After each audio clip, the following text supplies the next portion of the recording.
Hello everyone and welcome to an extremely wild game that was played yesterday in the chess.com's title Tuesday between Indian Grandmaster Chithambaram Aravindh and Alireza Firouzja, and it's one of those games that's just completely crazy.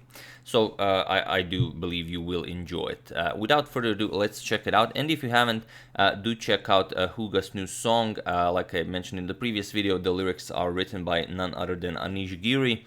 The link to it will be the first thing you see in the description below, so do check it out if you enjoy Huga's content, or if you haven't heard any of her songs yet. Now, getting back to the game, Aravindh opens with knight to f3. He goes for the Reti. Sorry about that. That was a super loud one. Knight to f6, and now e3. So, the so-called quiet system of the Reti. We have g6, preparing to fianchetto the dark square bishop, and the d4 now. We have bishop to g7 and bishop to e2. So both players are now ready to castle, which they do. So castles, and d6 now, preparing a knight d7 and maybe to strike in the center with e5.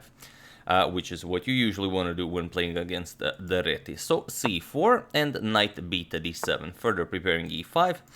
We have knight to c3, Aravindh continues developing, and now e5 by Alireza.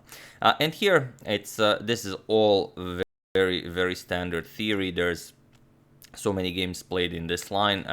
Most common move here is queen to c2, but b4 is also very popular, which is what Aravindh goes for. He wants to create a pawn storm here on the queen side, whereas Alireza, he wants to close up the queen side and play on the king side, much like you would do, for example, in a king's Indian defense. So rook to e8, and now a4. He continues his plan on expanding on the queen side. We have e4, challenging that knight, and now knight to d2. We have knight to f8. Now here Alireza's plan is he wants to play h5, he wants to shift this knight over to h7, then bring it to g5, then later on use it for attacking purposes. We have b5, Aravindh continues playing on the queen side, and Alireza plays on the king side. So both players ignoring each other. You know, I don't care what you do here, and this guy says I don't care what you do on the other side of the board. And here a5 is a known move in the position. However, Aravindh here goes for rook to e1, and this is now a new move in the position. So Alireza continues with his plan, knight 8 to h7, and bishop to a3 now, developing the piece. We have bishop to f5, Alireza does the same, and only now a5. We have a6 by Alireza, and now not capturing, but rather advancing to b6. And now the pawn can be captured. For example, if you capture, white will most likely play something like rook b1 or queen to b3 to go after the b7 pawn if you further capture. And even though if you capture, let's say you grab a queen captures on b7, black can win a pawn. However, it's a doubled a pawn, and you kind of don't want to do this. What you want to do is what Alireza did. You want to close up the queen side and transfer the game on the king side, as most of your forces are here. Look at them all, just hanging out here. So queen to b3, developing the queen, connecting rooks, and now bishop back to f8. We have rook e to c1 now, as the rooks are now connected. Aravindh brings the rook over to the c file, and knight to g4 now. And it's a very close position on the queen side, so it's very hard to clearly see what kind of breakthrough white can hope for on the queen side. However, Alireza knows what he wants to do on the king side. He wants to attack, which he does. We have knight to g4, and now you could capture here, but then, for example, after captures, then the queen comes to h4, the knight comes to g5, and it could be a very promising attack for black. So h3, forcing the knight back, and here Alireza moves the knight back, or does he? If the knight went back, I don't think we would be showing this game. Here, instead of knight f6, Alireza goes for queen to h4. And now he offers a full piece here, which Aravindh, of course, accepts. It's the best move in the position. So h captures on g4, h captures, and now knight to f1, preparing to bring the knight to g3 to add another defender. So knight to g5 by Alireza, he brings another attacker here, closer to the white king, and now knight to g3. Placing the knight there to be used for defensive purposes. And now, well, you could continue this game in many ways. Alireza just goes, like we mentioned in the previous video, goes all in. So knight to f3 with check. And this is complete madness now. Now the point is, after you capture the knight, which is definitely the way to go. For example, G captures, and bishop f1, not allowing let's say queen h3 to checkmate the white king. White is doing well. He has both of his knights, and black has no knight. So white is up 2 pieces. Of course, if you survive the attack, you should be much better. However, after this knight to f3 check, Aravindh believes Alireza that this is a strong move, and he plays king to f1 instead. And king to f1, well, it kind of completely blunders the game. So feel free to pause the video here and try to find the best move for Alireza while I give you a couple of seconds.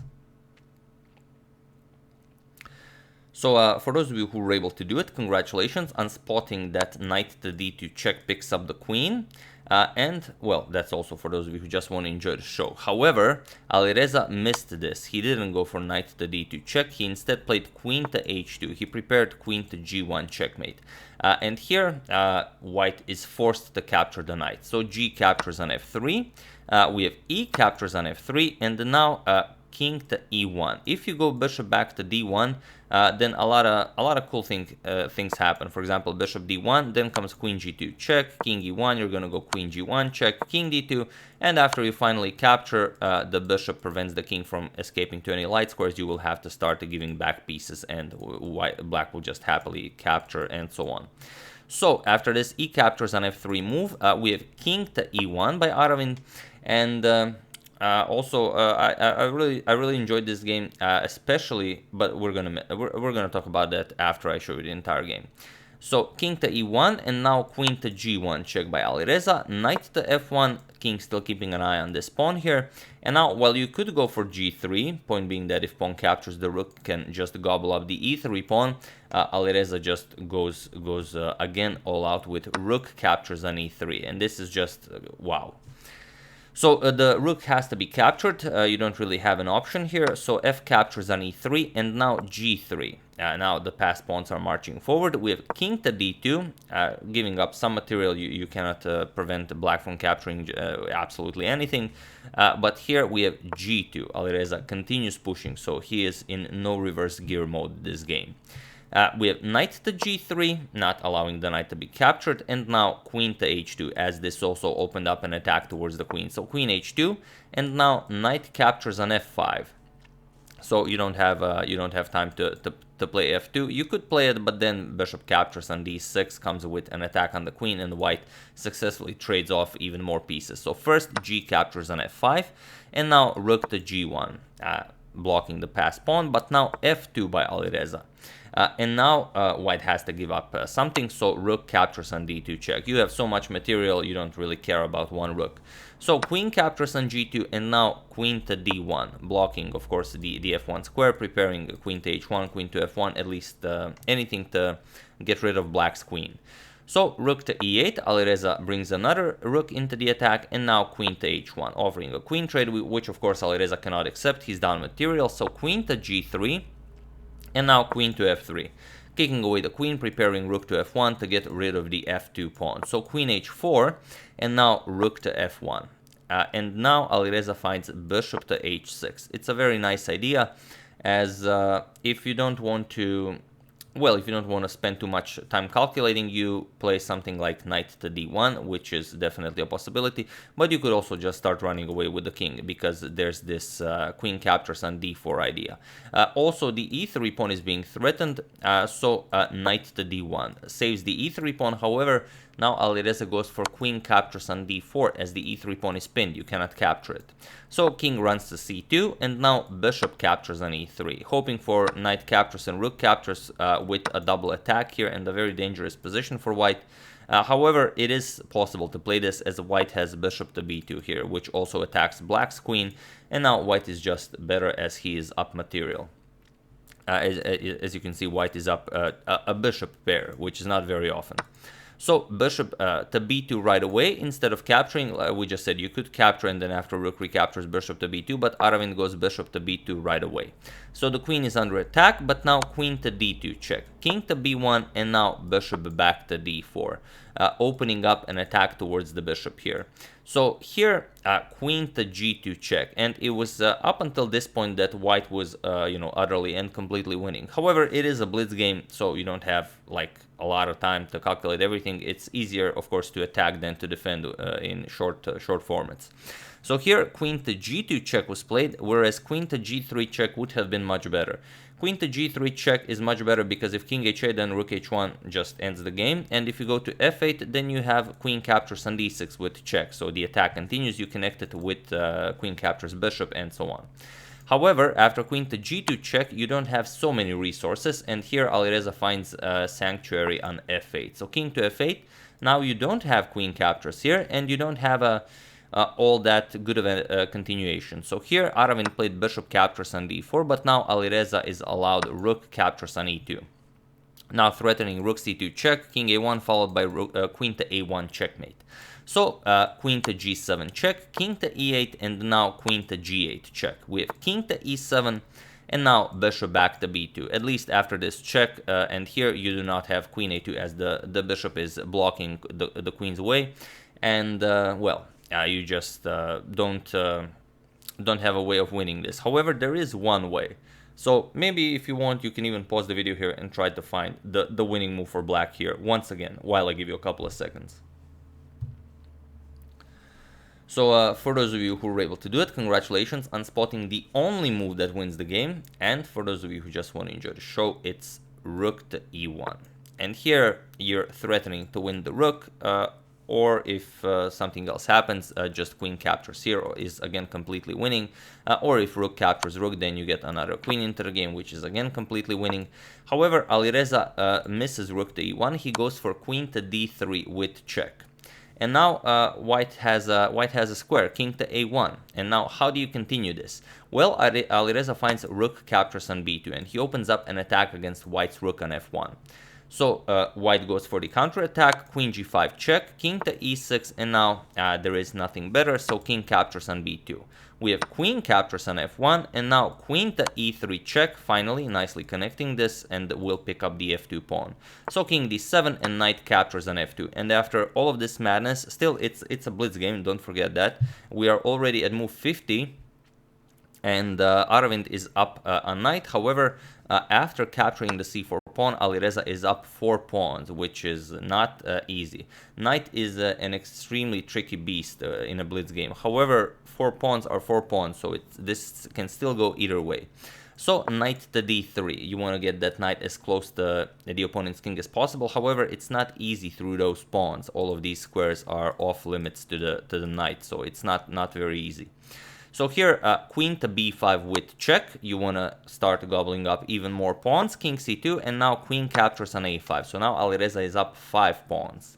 But white still has a knight. Queen g5, and now queen to a2 with check. King to c3, and queen back to e6. Now defending everything, and hopefully you can start pushing some of those past pawns.